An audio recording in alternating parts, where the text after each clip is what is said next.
Okay, I know if I reduce the length of the spring, then the stiffness will increase. Huh?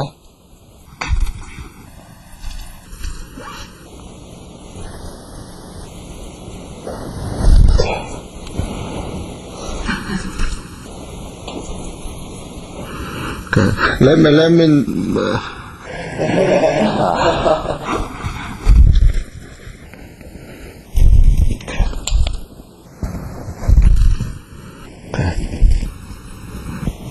This is mass structure, myself.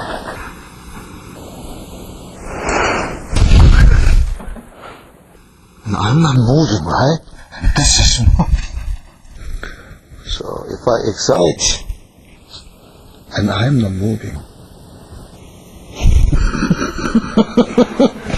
But this is moving. Frankly speaking, it's a trick, but it's enough to demonstrate what the at that time, because observer is oscillating with the natural frequency of its own, right? Therefore, observer is really vibrating with the maximum energy, right? And so, therefore, the energy that can be excited by the master structure is effectively transferred to the vibration observer. And that's what this one says. What is the force? What is the force acting on this mass? That is Ka multiply Xa. Right?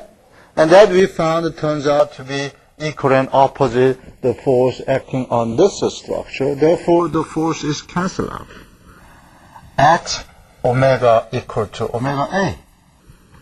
So force is cancelled out, and the vibration energy is totally transferred to the vibration observer. So that is interesting. At least interesting to me. I don't know how many students are really interested in the things I just explained.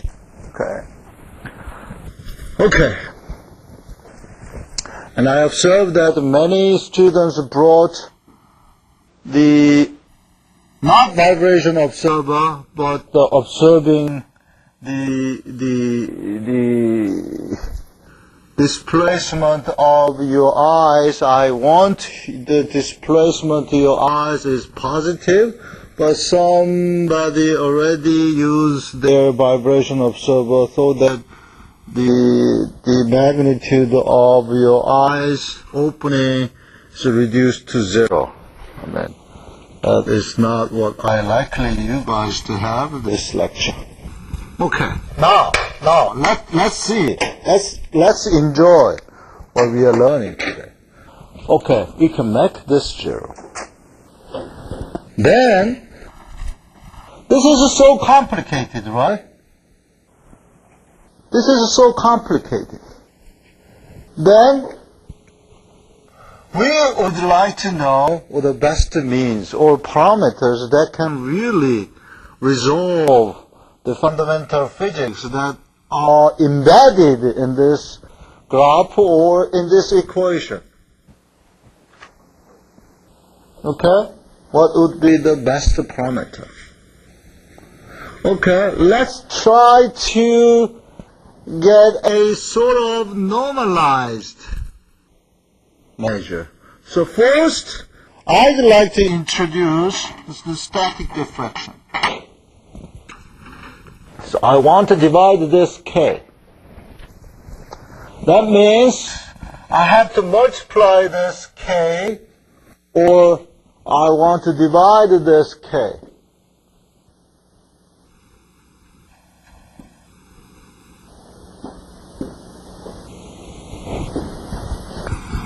I can divide either this or this one only once, right? I cannot divide this K and this K. Right? Do not confuse. In this morning I made that mistake. So I was really confused. And then finally I found that, oh, division is not correct. And I divide this one K and this one K. Therefore I divide the new denominator K square. Okay, then I can divide this K. Okay? Then this is 1, and this is the ratio between K and K, and this is the natural frequency of master structure, so I express this as WP square. Now let's see. Okay. Okay.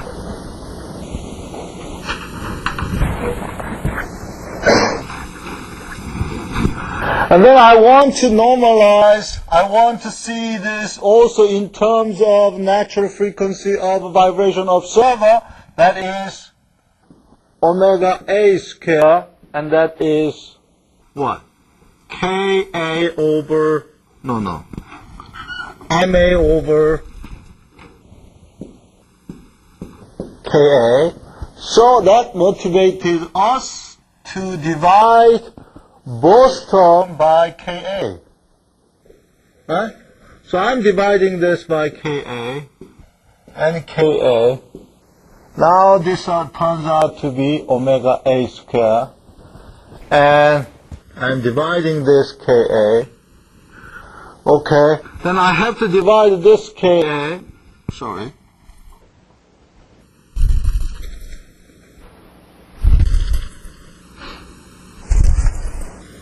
Somebody called me, and I had to turn off. I think omega is 32. I think it is over 80. Oh.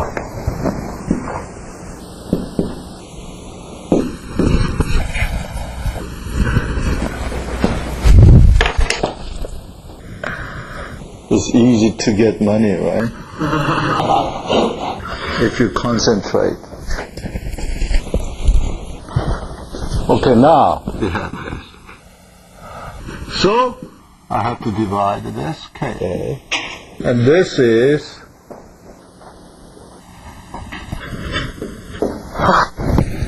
somebody lose the chance to get one orange, right?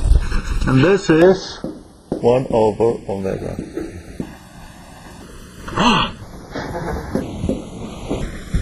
Okay. Now, this equation turns out to be 1 minus omega over omega A square, right?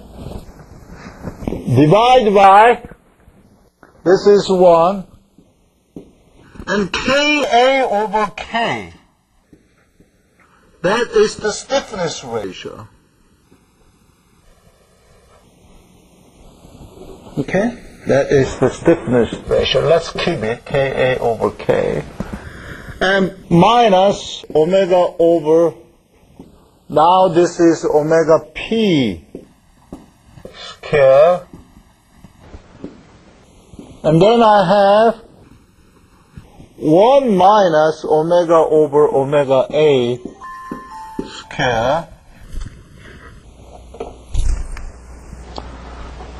I have to turn it. For some reason it's not. Okay. That's good. Okay. And then minus Ka over K. Okay, that is the stiffness ratio between observers and the masters. Okay? And what we found is Ka over K can be written as Ka over Ma